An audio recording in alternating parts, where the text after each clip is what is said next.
Article 3 என்ன சொல்றாங்கன்னா, இந்திய நாடாளுமன்றம் ஒரு சாதாரண பெரும்பான்மையின் அடிப்படையில் முடிவெடுத்து விட்டால் எந்த மாநிலத்தினுடைய எல்லைகளையும் மாற்றி அமைக்கலாம், குறைக்கலாம், ஒரு மாநிலமே இல்லாமல் செய்யலாம்.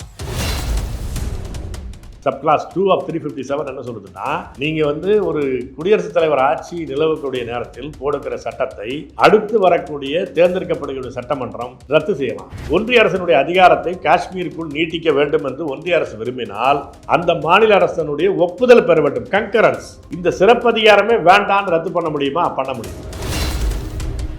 ஜம்மு காஷ்மீரில் இப்படி கருத்து கேட்கவே இல்லை. 144 போட்டு தான் அதையே செயல்படுத்த. ஆமாம், ஏன்னா இவங்க என்ன பண்ணிட்டாங்கன்னா 356 போட்டு அந்த மாநிலத்தை அரசாங்கத்தை கழிச்சிட்டாங்க. மாநில அரசனுடைய வேலையை இந்திய அரசு செய்கிறது, அங்கே இருக்கிற சட்டமன்றத்தின் வேலையை இந்திய நாடாளுமன்றம் செய்கிறது. அதனால கருத்து கேட்பது. எனவே நானே கேட்டுக்கிறேன், நானே ஒப்புதல் கொடுத்துக்கிறேன்.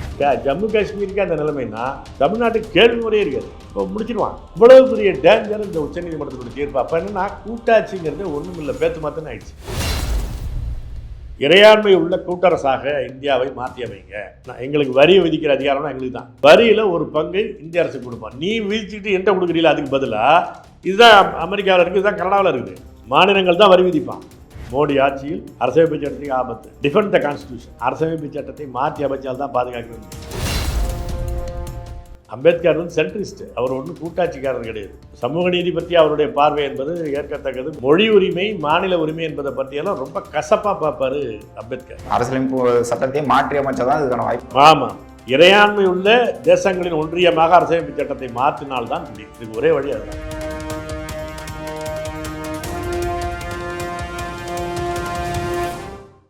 வணக்கம். வணக்கம் வணக்கம். உச்சநீதிமன்றத்தின் தீர்ப்பு ஆர்டிகல் 370 ரத்து செய்யப்பட்டது செல்லுன்னு அறிவிச்சிருக்காங்க. அந்த காஷ்மீரோட சிறப்பு அந்தஸ்து தற்காலிகமானது தான், அது எப்பயுமே தொடரணும்னு அவசியம் இல்லை. அப்போது ஒன்றிய அரசு செஞ்சது சரிதான் அப்படிங்கிற மாதிரி தீர்ப்பு கொடுத்துருக்காங்க. இதனால பிற்காலத்தில் தமிழ்நாட்டுக்கு வரக்கூடிய சிக்கல்கள் என்ன? அது என்னன்னா, ஒரு சிறப்பு நிலை, சிறப்பு அதிகாரம் இருந்த காஷ்மீருக்கே இந்த கதி அப்படின்னா, அப்படியான அதிகாரங்களோ உரிமையோ இல்லாமல் இருக்கக்கூடிய ஒரு மாநிலமாக தமிழ்நாடு இருக்குது. இப்போ அந்த சிறப்பு உரிமையின் மூலமாக அவங்களுக்கு இருந்த ஒரு மிக முக்கியமான பாதுகாப்பு என்னென்னா, அவங்களுடைய நில உரிமை, அவங்களுடைய வாழ் உரிமை பாதுகாக்கப்பட்டுச்சு. 370 காங்கிரஸ் கட்சி ஆட்சியில் நேரிலேருந்து இந்திரா காந்தி, வாஜ்பாய் வரையிலும் நிறையா அங்கே இருக்கிற மாநில ஆட்சியாளர்களை கையில் வச்சுக்கிட்டே பல்வேறு திருத்தங்கள் செய்து 370 1952 இருந்த நிலை இப்போ கிடையாது, அதனுடைய நிறுத்துப்ப வச்சுருக்கிறாங்க.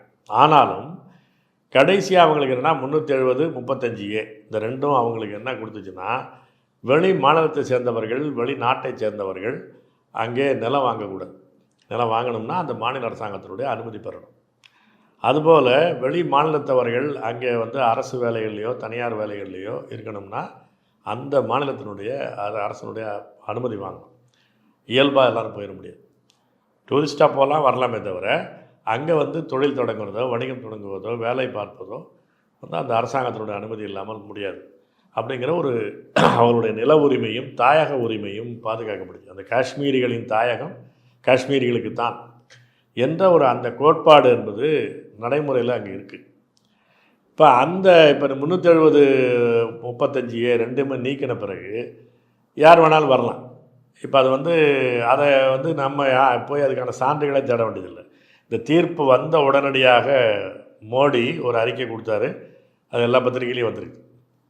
அதில் என்ன சொல்லுவார்? மிக முக்கியமாக டெவலப்மெண்ட் அண்ட் மோர் டெவலப்மெண்ட் அப்படிங்கிறது. அப்போன்னா அதில் என்னென்னா, இந்த 370 கடந்த 2019 ஆகஸ்ட் 5ஆம் தேதி நீக்கின உடனடியாக மறு வாரத்திலேயே ஸ்ரீநகரில் அதானி, அம்பானி, அகர்வால் வெளிநாட்டு கம்பெனிகள்லாம் வச்சு முதலீடுக்கான மாநாடு நடத்தினார் அவர். அப்போ என்ன ஆகிடும்னா, அங்கே இருக்கிற நிலங்கள், காடுகள், மலைகள் என்பதெல்லாம் வெளிநாட்டு கம்பெனிகளுக்கும் இந்த மார்வாடி குஜராத்தி கம்பெனிகளுக்கும் போயிடும். அதே போல் அந்த வெளி மாநிலத்தில் இருக்கிறவர்களாம் அங்கே வேலைக்கு வரலாம் அப்படிங்கிறதுக்கான திருத்த சட்டம் ஏற்கனவே கொண்டு வந்துட்டாங்க. இந்த ரிசர்வேஷன் ஆக்ட்லாம் ஏற்கனவே கொண்டு வந்துட்டாங்க. அப்போ அந்த ஒரு சிறப்பு உரிமை இருக்கிற இடத்துக்கே இப்போ அப்படி ஆகிப்போச்சு, திறந்து விட்டாங்க. இப்போ ஏற்கனவே தமிழ்நாட்டில் மார்வாடிகள், மலையாளிகள் இடங்களை வாங்குகிறாங்க, வணிகங்களை கைப்பற்றுறாங்க. அதுபோல் இந்திக்காரர்கள் இங்கே எல்லா வேலைகள்லையும் புகுந்துக்கிட்டு இருக்கிறாங்க. அவர்களில் மிக பெரும்பாலும் தங்கிடுறாங்க இங்கேயே. அவங்களுக்கு ரேஷன் கார்டு கொடுத்துட்றாங்க, ஓட்டர் ஐடி கொடுத்துட்றாங்க. அப்படிலாம் வந்த பிறகு இங்கே தமிழ்நாட்டினுடைய தன்மையே மாறிப்போகும், இனச்சமநிலையே மாறிப்போகும். அந்த டெமோகிராஃபியுமாங்க இனச்சமநிலையே மாறிப்போகும். மாறினா இந்த மொழி அடிப்படையில் மாநிலங்கிறது என்ன? மொழி வழி தேசிய இனங்களுடைய தாயகத்தை அங்கீகரிக்கிறது தான். 1956 மொழி அடிப்படையில் மாநிலங்கள் சீரமைக்கப்பட்டுச்சு. அப்படின்னா வெறும் மொழி இல்லை, மொழி பேசுகிற தேசிய இன மக்கள் அவர்களுடைய தாயகம் அது என்பதை அங்கீகரிக்கிறது தான் அந்த 1956 மாநில சீரமைப்பு சட்டம். அந்த அடிப்படையை தகர்ந்து போயிடும். ஏன்னா சிறப்பு உரிமைன்னு இருந்த காஷ்மீருக்கே அது இல்லைன்னு ஆயிடுச்சு. அதை உச்சநீதிமன்றமாக அங்கீகரித்த பிறகு இந்த தமிழ்நாடு போல் சிறப்பு உரிமை இல்லாமல் ஆனால் ஒரு மொழி வழி மாநிலங்கிற வகையிலுக்குள்ளே இருக்கக்கூடிய அந்த உரிமையும் கூட தகர்ந்து போயிடும். அப்போ தமிழர்களுடைய தாயகமாக தமிழ்நாடு இருக்காது என்ற ஒரு ஆபத்து மிக எளிதாக இந்த தீர்ப்பின் மூலமாக வந்திருக்கு. அதுதான் மிகப்பெரிய ஆபத்து. இதற்கு முன்னாடியே பிஜேபியில் இருக்கவங்களாக இருக்கட்டும், மத்திய அரசில் இருக்கவங்களாக இருக்கட்டும், தமிழ்நாட்டை தனித்தனியாக பிரிக்கணும் அப்படிங்கிற மாதிரி சொல்லிக்கிட்டே இருந்தாங்க.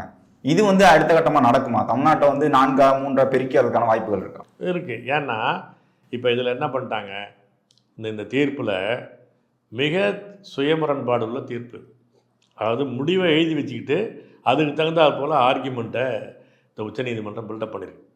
அது நம்ம அந்த தீர்ப்பினுடைய ஒவ்வொரு பேராவிலையும் என்னால் பதில் சொல்ல முடியும். சரி, அந்த தீர்ப்பு வந்துடுச்சு அப்படின்னா என்ன வரும்? அதில் மிக முக்கியமானது 2 விஷயம். ஒன்று அந்த 370 என்ற சிறப்பு அதிகாரத்தை நீக்கிட்டாங்க. இன்னொன்று இந்த ஜம்மு காஷ்மீர் லடாக் என்று பிரித்ததையும் அதை ஒன்றிய பிரதேசமாக தகுதி குறைப்பு செய்ததையும் அதில் இவங்க அதுதான் அவங்களுடைய இப்போ மோடி அரசு செய்தது. இதில் அது செய்தது தப்பாக ரைட்டாங்கிற விவாதத்துக்கு நான் போக விரும்பவில்லைங்கிறார் தலைமை நீதிபதி. என்ன சொல்லுவார்? ஏன் அப்படின்னா, நாங்கள் விரைவில் ஜம்மு காஷ்மீருக்கு ஒரு மாநில அந்தஸ்து திரும்ப கொண்டு வருவோம், கூடிய விரைவில் தேர்தல் நடத்துவோம் என்றது நாடாளுமன்றத்திலேயே அதை முன்வைக்கும் போதே அமித்ஷா பேசினார், உறுதியளித்தார். அதையே இந்திய அரசாங்கத்தினுடைய தலைமை வழக்கறிஞர் துஷார் மேத்தா அவர் நீதிமன்றத்திலையும் உச்ச நீதிமன்றத்திலையும் ஒப்புதல் கொடுத்துருக்கிறார். அப்போ அவங்களே ஒத்துக்கிட்டாங்க. எனவே அதை பற்றி நான் விவாதிக்க விரும்பவில்லைங்கிறார். இப்போ மிக முக்கியமான பிரச்சனை என்னென்னா, இந்திய அரசமைப்பு சட்டத்தில் பிரிவு 3 என்ன சொல்லுதுன்னா, அதுவே ரொம்ப படுமோசமான பிரிவு.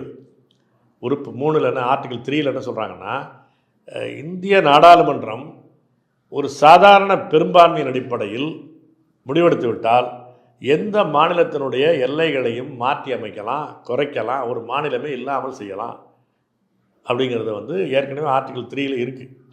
அந்த அதிகாரம் என்பது நாடாளுமன்றத்துக்கே இருக்குது.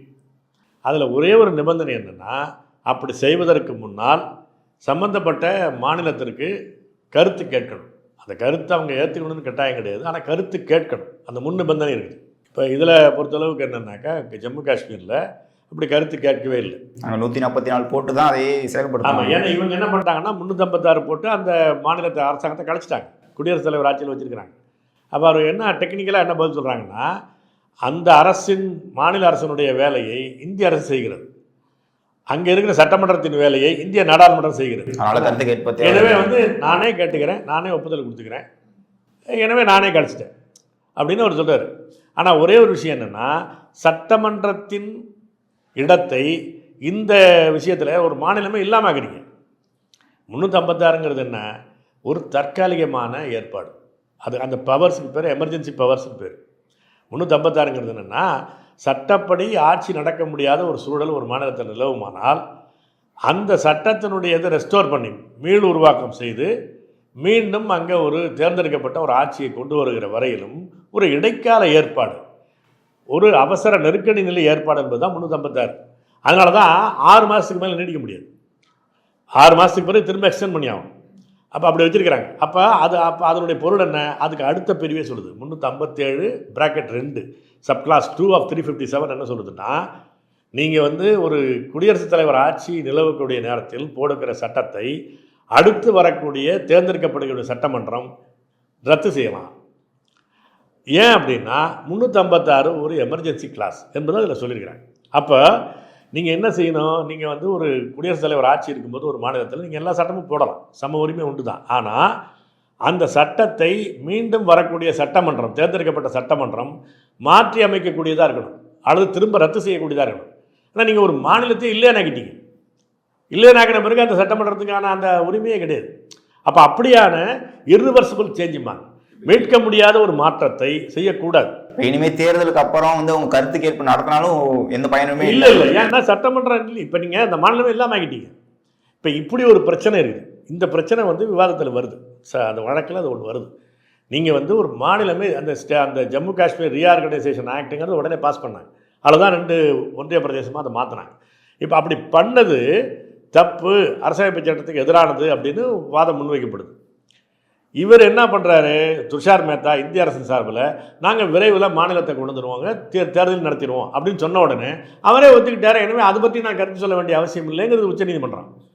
இப்போ அப்படி போனதுக்கு பிறகு என்ன ஆயிடுச்சுன்னா, நாளைக்கு தமிழ்நாட்டில் வந்து நீங்கள் ஒரு இப்போ இருக்கிற மாநில ஆட்சியை வந்து ஏதோ ஒரு காரணம் சொல்லி வந்து டிஸ்மிஸ் பண்ணிவிட்டு ஒரு குடியரசுத் தலைவர் ஆட்சியை வச்சுக்கிட்டு இந்த மாநிலத்தை நான் 3ஆக பிரிக்கிறேன், ஏன்னா அங்கே ராம்தாஸ் கேட்குறாரு, இங்கே பெஸ்ட்டு இவர் கேட்குறாரு, இன்னொரு பக்கத்தில் இவர் சேதுராமன் கேட்குறாரு, அங்கே மக்களுடைய கோரிக்கைன்னு ஒரு பெடிஷனை வாங்கி வச்சுக்கிட்டு 3ஆக பிரிச்சுட்டாங்கன்னு வச்சுக்கிங்களேன்.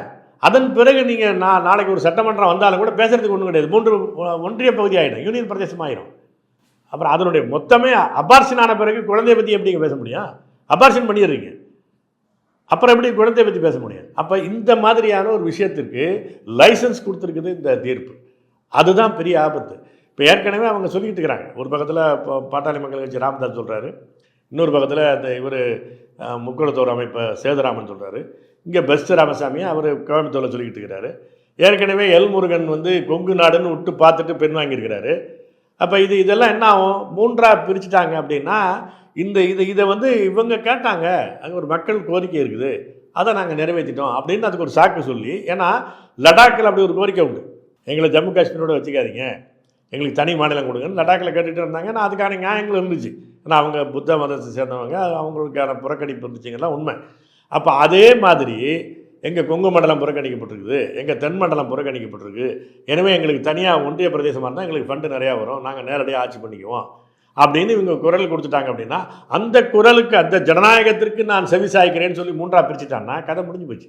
அதற்கு வந்து லைசன்ஸ் கொடுத்துருக்கு இந்த உச்சநீதிமன்ற தீர்ப்பு. அதுதான் அந்த ஆபத்து. தமிழ்நாட்டை பொறுத்தளவுக்கு அதுதான் மிகப்பெரிய டேஞ்சர். தமிழ்நாட்டை பொறுத்த வரைக்கும் நான் தமிழ்நாட்டை பிரிக்கணும்னாலும் கருத்து கேட்பு கேட்காம அவசர நிலையை கொண்டு வந்து இந்த மாதிரி பண்ணிட முடியும். அதுக்கான வாய்ப்பை கொடுத்துருக்குறாங்க. அது ஒரு மிக வைட்டலான பிரச்சனை. இந்த தீர்ப்பிலேயே மிக முக்கியமாக பதில் சொல்ல வேண்டிய 2 இடத்துலேருந்து எவேட் ஆகிட்டாங்க, தப்பிச்சு போயிட்டாங்க. இதில் என்னென்னா நீங்கள் 370 சப் கிளாஸ் 3, நீங்கள் 370ல் 1ன்னு இருக்குது, 2ன்னு இருக்குது, 3ன்னு இருக்குது. இந்த 1 படி பார்த்தீங்கன்னா 2 சமாச்சாரர்கள். ஒன்று வந்து அந்த ஹரிசிங், அந்த மகாராஜா ஹரிசிங்குக்கும் மவுண்ட் பேட்டனுக்கும் இடையில் காஷ்மீர் இணைப்பு ஒப்பந்தம் பண்ணிச்சு. அந்த இணைப்பு ஒப்பந்தத்தில் என்ன பண்ணாங்கன்னா, தற்காலிகமாக இணையிறோம். தற்காலிகங்கிறது அந்த தற்காலிகம்தான், கருத்து வாக்கெடுப்பு நடத்துகிற வரையிலுமான தற்காலிகம் தான்.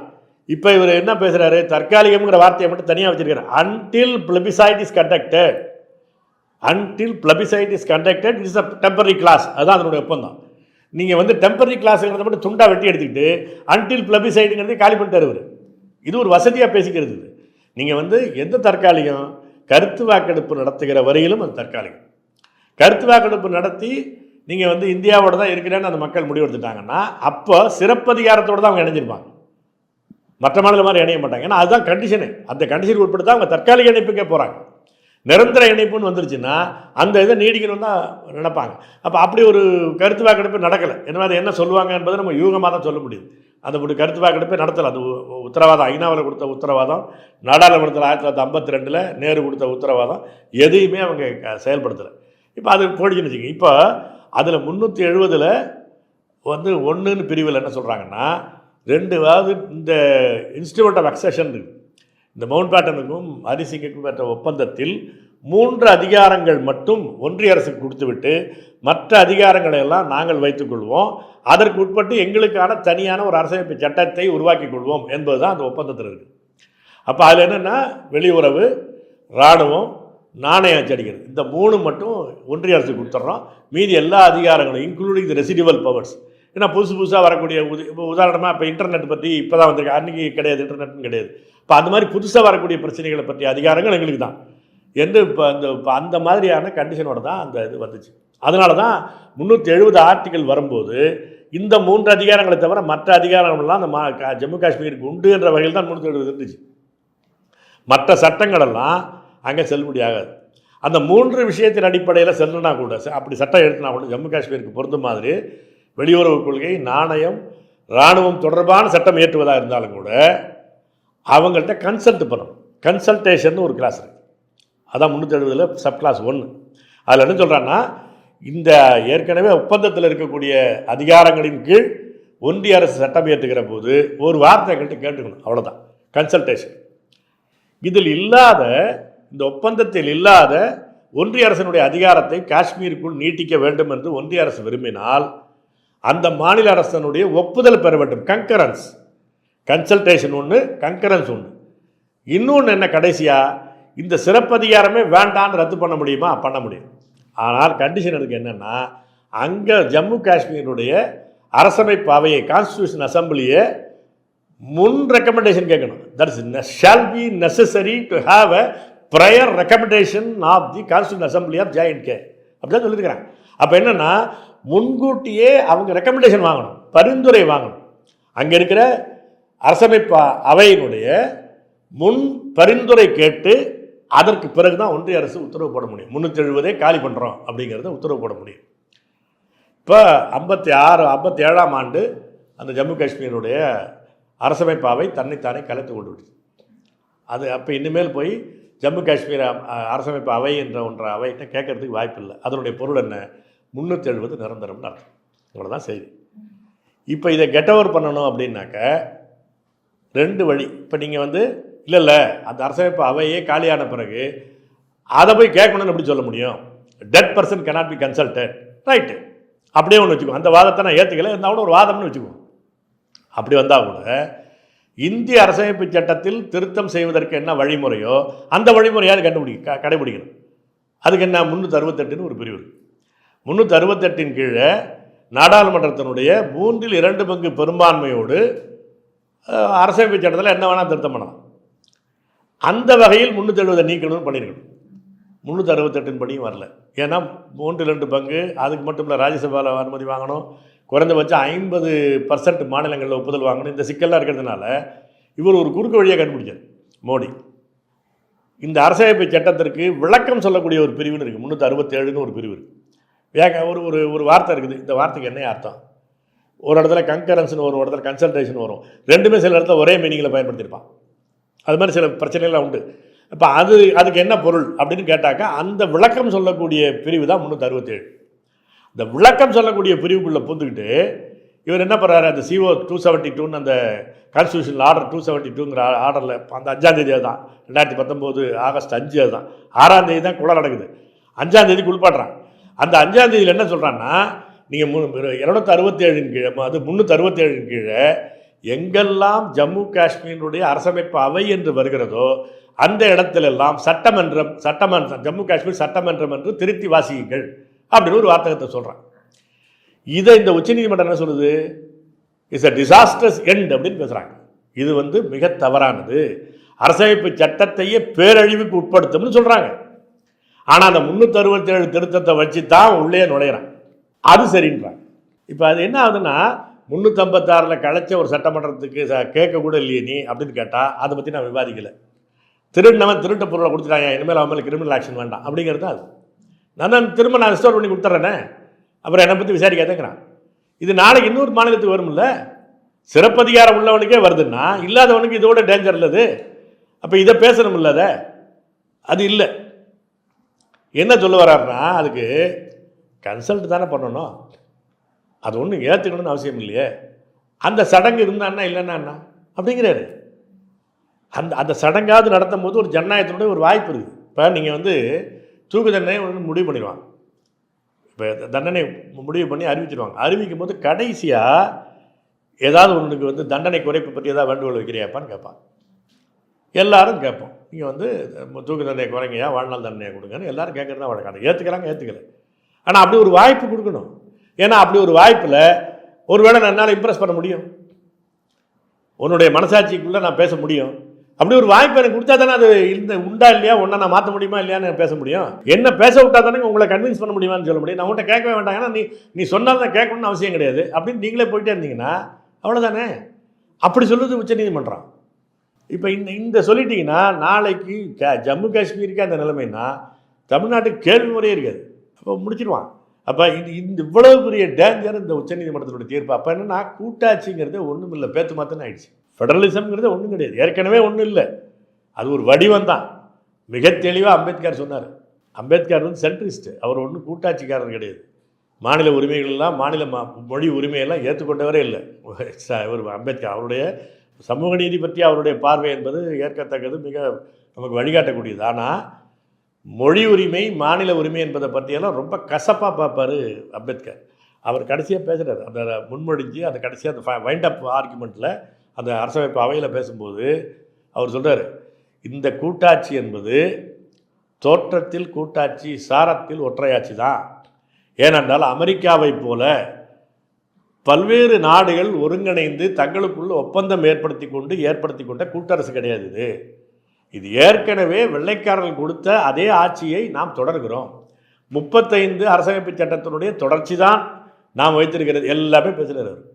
இப்போ இதில் இருக்கிற ஒரே ஒரு இது என்ன, ஜம்மு காஷ்மீர் மட்டும்தான் ஒப்பந்தத்தின் மூலமாக இணைந்தது. இப்போ எப்படி அமெரிக்காவில் எல்லா மாநிலங்களும் ஒப்பந்தத்தின் மூலமாக அந்த கூட்டரசில் இணைந்தாங்களோ அதுபோல் வேறு எந்த மாநிலமும் கிடையாது. ஜம்மு காஷ்மீர் மட்டும்தான் ஒப்பந்தத்தின் மூலமாக இணைந்தது. அப்போ அதற்குரிய சிறப்பதிகாரத்தை இவ்வளோ காலி பண்ணிட்டு போயிட்டீங்கன்னா ஒன்றுமே இல்லை, தமிழ்நாட்டுக்கு என்ன போகுது, பெரிய டேஞ்சர் இது. உச்சநீதிமன்றமாக இருக்கட்டும், பாராளுமன்றமாக இருக்கட்டும், அவங்கள தாண்டி ஒன்றுமே பண்ண முடியாதுங்கிற அளவில் சிறப்பு அந்தஸ்து இருக்கக்கூடிய காஷ்மீரே காலி பண்ணும்போது தமிழ்நாடு மற்ற மாநிலங்கள்லாம் இது மாதிரி பாதிக்கப்படும் போது அதுலேருந்து நம்ம எப்படி மீண்டெழ முடியும், இதுலேருந்து எப்படி நம்ம வந்து தப்பிக்க முடியுங்கிற மாதிரி சொல்லுங்க. இப்போ சில பேர் இன்னொரு பஞ்சு மிட்டாய் காட்டுறாங்க. நாளைக்கு இந்தியா கூட்டணி ஆட்சிக்கு வந்து விட்டால் இதெல்லாம் மாற்றி அமைப்போம் காங்கிரஸ் சொல்கிறான்னா. இப்போ இந்த தீர்ப்பு வந்தோடனே ப. சிதம்பரம் பேசுகிறார். ப. சிதம்பரம் தான் இதில் 370க்கு நெருக்கமாக பேசிகிட்டு இருக்கிற ஒரே ஆள். அவரே என்ன சொல்கிறார், அன்றைக்கி அப்படி தான் 357 ஆகஸ்ட் 5ஆம் தேதி இவங்க கொடுத்த அறிக்கையிலையும் அதுதான். நாடாளுமன்றத்திலே மாநிலங்களவையில் பேசினார். ரொம்ப உருக்கமான ஒரு பேச்சு தான். ஆனால் கடைசி எங்கே நிற்கிறாரு, குறைந்தபட்சம் மாநில அந்தஸ்தையாவது தக்க வைக்கலுங்கிறார். அதுதான் அவர் அன்றைக்கே சொல்லிட்டாரு. அதான் துஷார் மேத்தா உச்சநீதிமன்றத்தில் சொல்லிட்டாரு. அப்புறம் என்ன நீ கேட்குறது, தேர்தலை நீங்கள் செப்டம்பர் வரலும் தள்ள வேணாம், சீக்கிரம் நடத்துங்க. இதுதாங்க காங்கிரஸ். இப்போ நான் அதுக்கு சான்று சொல்கிறேன். இப்போ இது பற்றி இந்த தீர்ப்பு பற்றி விவாதம் இப்போ பார்லிமெண்ட் நடக்கும்போது மாநிலங்களவையில் திமுகவுடைய திருச்சி சிவா பேசுகிறார். அவர் பழைய அந்த அண்ணா காலத்து பேசிகிட்டு இருக்கிறார். பேசுகிற உடனே குறுக்கிட்டு அமித்ஷா என்ன சொல்கிறாருன்னா, சிவாஜி உங்களுடைய இந்தி கூட்டணியில் இருக்கிற நண்பர்கள் என்ன சொல்கிறாங்கன்னு கேட்டு சொல்லுங்கிறார். ஏன்னா காங்கிரஸும் ஏற்றுக்கலை, வட மாநில கட்சிகள் சமாஜ்வாதி கட்சி உட்பட எல்லாரும் ஏற்றுக்கலை. அவன் அப்பயே ஆதரிச்சாங்க காலி பண்ணுறது. அதனால தனியாக என்ன அவங்களுக்கு மட்டும் அப்படின்னு கேட்டுட்டு இருந்தவன்.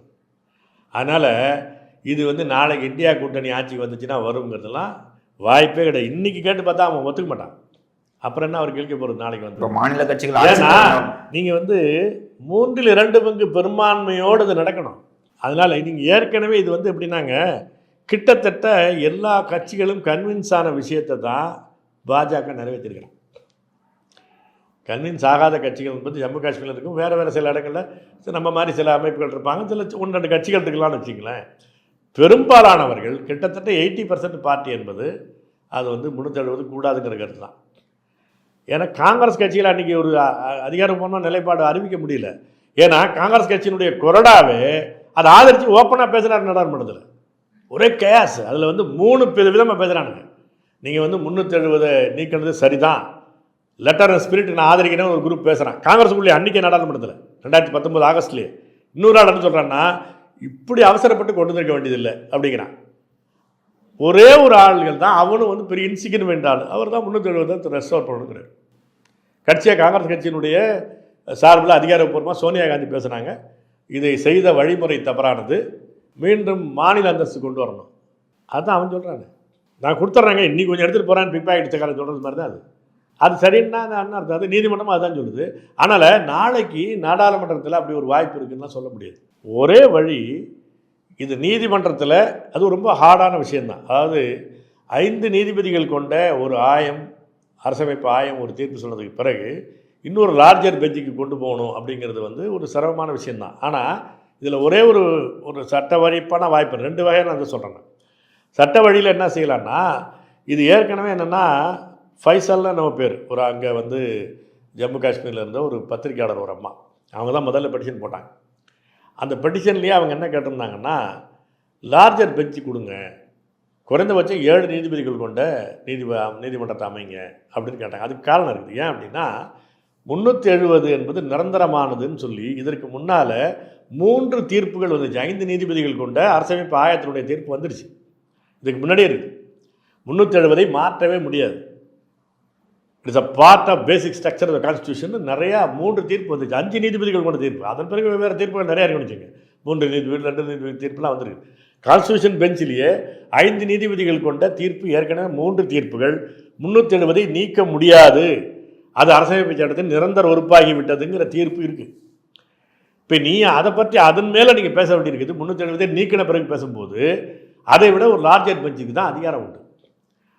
அதே சம எண்ணிக்கையில் உள்ள சந்திரசூட் பெஞ்சு, 5 நீதிபதிகள் கொண்ட பெஞ்சு 370 நீக்கினது சரின்னு சொல்கிறதுக்கு பாருங்கள், அதுவே சட்டவிரோதம். அந்த ஒரு பாயிண்டில் கேட்பதற்கான வாய்ப்பு உண்டு என்பது எனக்கு தெரிஞ்ச சட்ட அறிவில் நான் சொல்கிறேன். அதாவது இதுக்கு ஏதோ லார்ஜர் பெஞ்ச், ஆனால் அது சாதாரண விஷயம் கிடையாது, ஏற்றுக்கவே மாட்டாங்க. ஏன்னா இதற்கு பெரிய கிளர்ச்சி இல்லை. காஷ்மீரில் எல்லாரையும் பூட்டி வச்சுட்டு தான் தீர்ப்பை சொல்கிறாங்க. அங்கே வாய்ப்பு இல்லை. இந்த வெள்ளிக்கிழமை மசூதிக்கு முன்னாடி போய் போலீஸ் நின்றுக்கிறான், மக்களை கூட முடியாது. இந்த மாதிரி ஒரு சூழலை வச்சுக்கிட்டு அங்கே செய்யலாம். அதனால் அங்கே அவங்களுடைய கருத்து வெளிப்படுறதுக்கு வாய்ப்பு இல்லை. இங்கே இந்தியாவுடைய இந்த பகுதியில் காஷ்மீர் அல்லாத மற்ற பகுதிகளில் இதை பற்றி உண்மை இல்லை. இதுதான் பத்திரிகையில் பார்க்குறாங்க. அதுதான் நீதிபதிகள் English Times of India, Indian express, ஹிந்துவில் என்ன எழுதுகிறாங்களோ அதுதான் அவங்களுக்கு லீடிங்கு. ஏன்னா அவங்களும் மனிதர்கள் தானே. அப்போ என்ன ஆகுதுன்னா இதுதான் மூடுனா அவன் ஏன் பேசணும்? மிகப்பெரிய கிளர்ச்சி இல்லாதனால கிளர்ச்சி இல்லாத ஒரு பெரிய பிரச்சனை இல்லைங்க. அப்போ இதனால் ஏன் பேசணும்? ஏன்னா இது ஒரு முடிச்சுட்டாங்க, இதை பற்றி அமைதியாகவும் இருக்குது, நாம் ஏன்டா கிளறிட்டு இருக்கணும்னு நினைப்பான். ஒரு பெட்டிஷன் போட்டால் கூட டிஸ்மிஸ் பண்ணிடுவான். அது ஒரு வாய்ப்பு என்பதில் ஒரு அரிதான வாய்ப்பு. சட்டப்படி அது செய்யலாம் அப்படின்னு நான் நினைக்கிறேன். அந்த வாய்ப்பு அவங்க ஏற்றுக்கிறாங்களா இல்லையாங்கிறது தெரியாது. ஒரே வழி மக்களுக்கு கிளர்ச்சி தான்.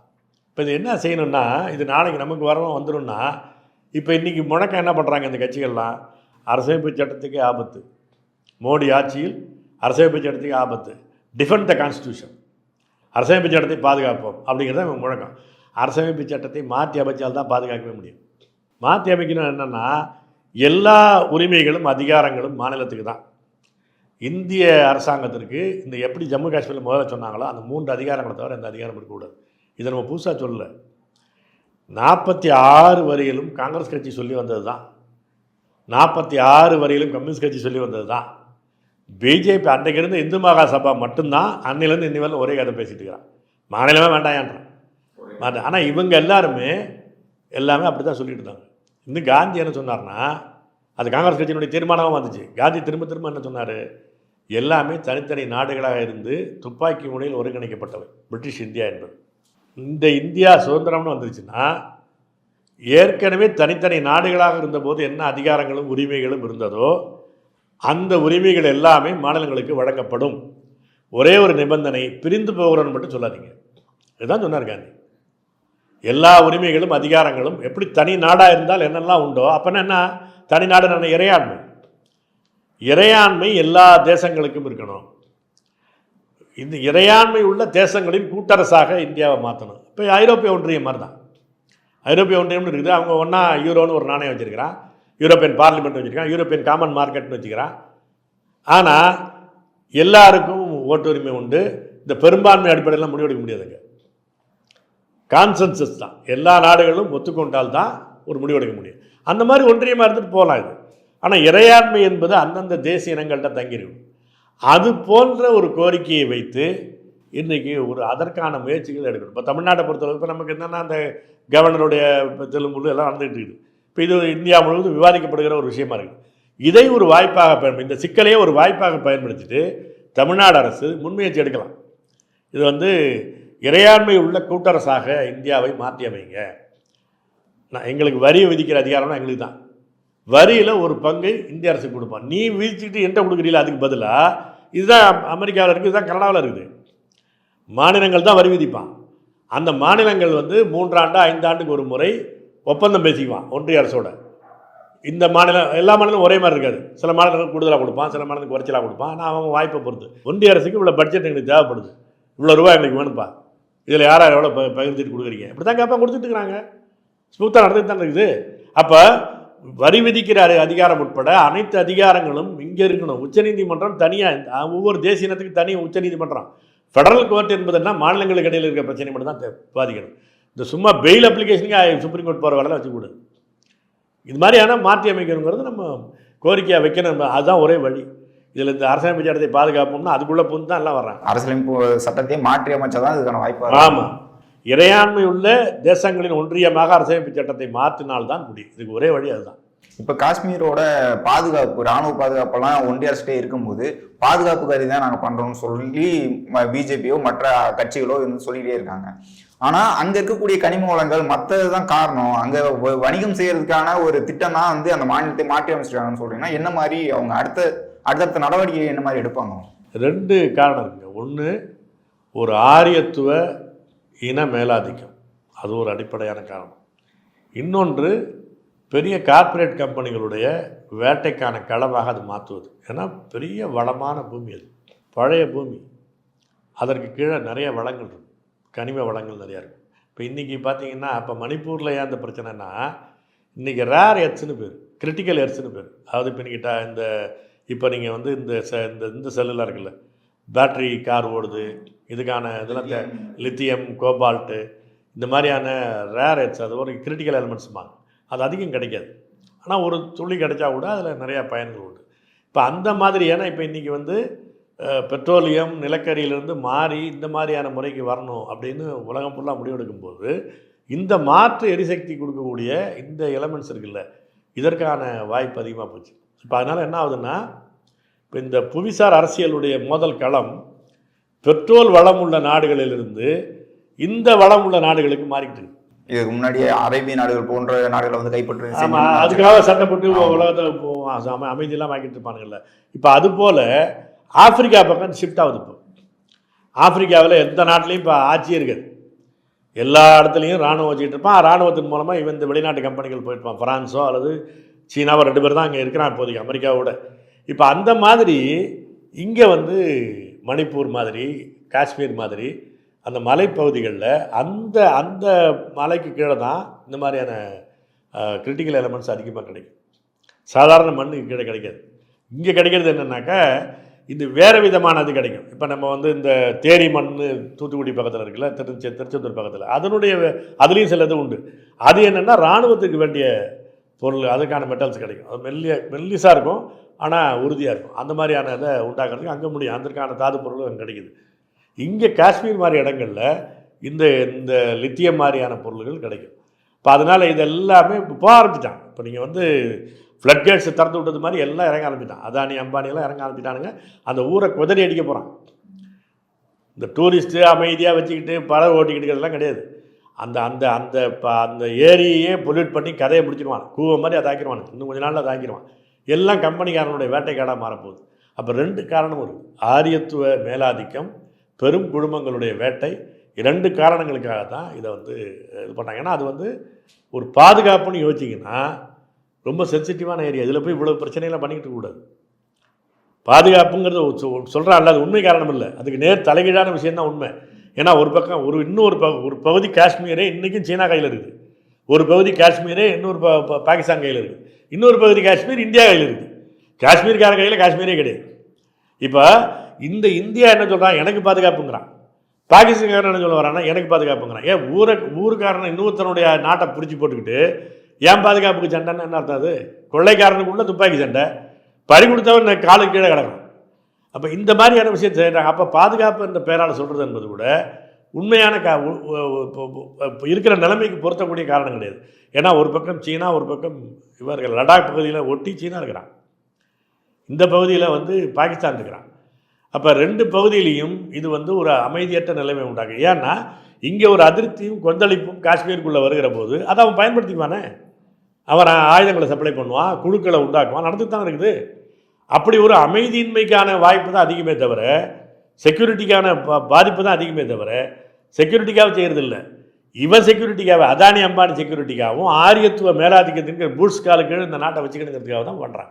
இது உண்மையான காரணம் கிடையாது. இது காஷ்மீருக்கு பிறகு மற்ற மாநிலங்களுக்கு வரக்கூடாதுன்னா மற்ற தேசிய இனங்கள் போராட்டத்தை வந்து ஆரம்பிக்கணும்னு சொல்றீங்க.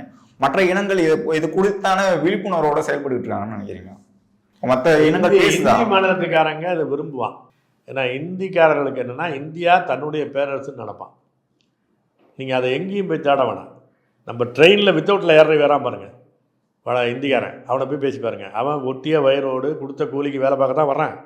ஆனால் அவன் நீங்கள் பார்த்தீங்கன்னா உங்களுக்கு ஹிந்தி தெரியலன்னா அது என்ன ராஷ்டிர பாஷா தெரியாமல் நீ இருக்கேன்னு கேட்பான்.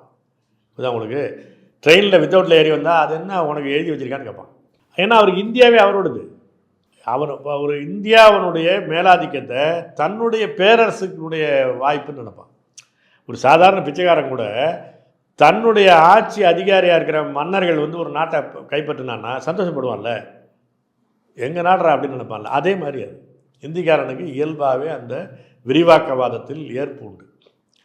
மற்றவர்கள் இங்கே ஏற்கனவே இந்த இஸ்லாமிய எதிர்ப்பு என்பது வளர்க்கப்பட்டிருப்பதனால அது இஸ்லாமிய நாடு என்பதாக புரிந்து கொள்கிறாங்க. நீங்கள் காந்தியினுடைய எழுத்தை பாருங்கள், இன்றைக்கி நீங்கள் போய் பாருங்கள் காஷ்மீரில், அவர் பார்த்த உடனே இஸ்லாம் முஸ்லீம்னு சொல்லவே முடியாது. காஷ்மீரிகள் ஒரே மாதிரி தான் ட்ரெஸ் போட்டுருப்போம், ஆண்களாக இருந்தாலும் பெண்களாக இருந்தாலும். நீங்கள் வந்து இங்கே நீங்கள் வந்து முஸ்லீம் யாருன்னு கண்டுபிடிச்சிடலாம், உடைகளை வச்சே கண்டுபிடிச்சிடலாம். ஆனால் அப்படி பண்ண முடியாதுங்க, காஷ்மீரிகள் தான் அவங்க. அப்போ அந்த மாதிரி இருக்கிற அவங்களுடைய இஸ்லாமியம் வந்து நீங்கள் பார்த்தீங்கன்னா இந்த மாதிரி இதில் சுஃபி முஸ்லீம்னு பேர், கிட்டத்தட்ட உருவ வழிபாடு மாதிரி தான் இருப்பாங்கன்னு வச்சுங்களேன். அது ஒரு இப்போ இது அவருடைய முடி இருக்குமாங்க, நபிகள் முடி இருக்குமா, அதை கும்பிட்டுக்கிட்டு இருப்பான். மற்றதெல்லாம் உருவ வழிபாடு கிடையாது, அவங்களுக்கெல்லாம் அதெல்லாம் உண்டு. அது ஒரு வித்தியாசமான ஒரு காஷ்மீரி முஸ்லீம் என்பது தனி. இப்போ என்ன ஆகுதுன்னா, முஸ்லீம்னு ப்ராக்கெட்டை ஒரே ப்ராக்கெட்டில் வச்சுக்கிட்டு அது ஒரு எதிர்ப்பில் இருக்கும்போது பல மாநிலங்களில் வந்து இந்த ஒரு சிவில் சமூகம், மக்கள் சமூகத்தினுடைய மனநிலையில் அவனுக்கு என்ன தனி அதிகாரம் அப்படிங்கிற ஒரு உளவியல், ஒரு மதமாக பார்க்க ஆரம்பிச்சிட்டாங்க. ஆமாம், அது மதம் அவனுக்கு மட்டும் அந்த முஸ்லீமுக்கு மட்டும் என்ன தனியாக அப்படிங்கிற மாதிரியான ஒரு உளவியல் இங்கே பெரும்பகுதி வந்துருச்சு, ஒரு கணிசமான மக்கள்கிட்ட வந்துருச்சு, தமிழ்நாட்டிலேயும் கணிசமான மக்கள்கிட்ட வந்துருச்சு. அப்போ அப்படி இருக்கும்போது என்னென்னா, அதை மாற்றுவதற்கான உரையாடல் தொடங்கணும். அது கீழ்நிலையிலிருந்து தான் வர முடியும், அதிகாரத்தில் இருக்கிற கட்சிகள் வழியாக வராது. ஏன்னா அதிகாரத்துக்கு ஆபத்து வருதுன்னா, ஓட்டு போட்டால் நீங்கள் வந்து எங்கேயாவது ஒரு ஒரு மரத்தடி பிள்ளையாருக்கு ஓட்டு போடணும், கும்பிடு போட்டால் ஓட்டு போடுவோன்னா போட்டுருவான். இவருக்கு அதில் நம்பிக்கை இல்லையாங்கிறதுலாம் பிரச்சனையே இல்லை. நீங்கள் நம்பிக்கை இருந்தால் கும்பிடுங்க, அது பிரச்சனை இல்லை, வேஷம் போடாதேங்கிறேன். ஆனால் பண்ணுவானுங்க, ஆனால் ஓட்டு அவனுக்கு முக்கியம். அப்போ அந்த மாதிரி ஆட்கள்கிட்டேருந்து ஸ்டார்ட் ஆகாது. இந்த பதவி அரசியலுக்கு அப்பாற்பட்ட சிவில் சமூகத்திலிருந்து தான் இது தொடங்கணும். தொடங்கினா கட்டாயமாக அது செய்ய முடியும். ஏன்னா அதுக்கு தான் அந்த தகுதி உண்டு. பதவி அரசியலுக்கு போகாத சாதாரண எளிய இளைஞர்கள், அறிவாளர்கள் இருக்கிறாங்கள, இவங்க முன்முயற்சி எடுத்தால் தான் மக்கள்கிட்ட நம்பகத்தன்மையே வரும். கட்சிக்காரன் சொன்னாலும் உண்மையை சொன்னால் கூட நம்ப மாட்டான், இவனுக்கு ஏதோ நோக்கம் இருக்கடான்னு தான் நினைப்பான். உண்மையை சொன்னால் கூட நம்பகத்தன்மை அவங்களுக்கு கிடையாது. அதனால் பதவி அரசியலுக்கு வெளியில் இருக்கக்கூடிய சமூக இயக்கங்கள் இந்த முன்முயற்சி எடுத்தாங்கன்னா ஒரு விரைவாக மக்கள் கருத்தாக மாற்ற முடியும். இதை இந்திய கூட்டாட்சியை பற்றி விவாதத்தை உருவாக்குவதற்கான இந்த ஒரு தொடக்கமாக இதையே பயன்படுத்திக்கலாம்னு நினைக்கிறேன். ஒரு சிக்கல் வரும்போது அதை எல்லோரும் யோசிக்கிறாங்க, அந்த சிக்கலுக்கு விடை என்பது எல்லோரும் யோசிக்கிறாங்க, அந்த விடை சரியான விடையை அங்கே சொல்வதற்கான வாய்ப்பாக பயன்படுத்திக்கலாங்கிறேன். இப்போ இருக்கிற ஒரு சோதனை வந்திருக்கிறதையே ஐயோ போயிடுச்சுங்கிறதுக்கு பதிலாக இது ஒரு மாற்றை சிந்தனைக்கு கொண்டு வருவதற்கான ஒரு சூழல் வந்துருச்சு. எனவே நாம் அந்த உரையாடலை தொடங்கலாம் என்ற முன்முயற்சிக்கு தான் மக்கள் போகணும், மக்கள் மீது அக்கறை உள்ளவர்கள் போகணும் என்பதை நான் விரும்புகிறேன். இவ்வளவு நேரம் உங்களுடைய கருத்துக்களை எங்களுக்கு தெரிவித்ததுக்கு மிக்க நன்றி. நன்றி, மகிழ்ச்சி.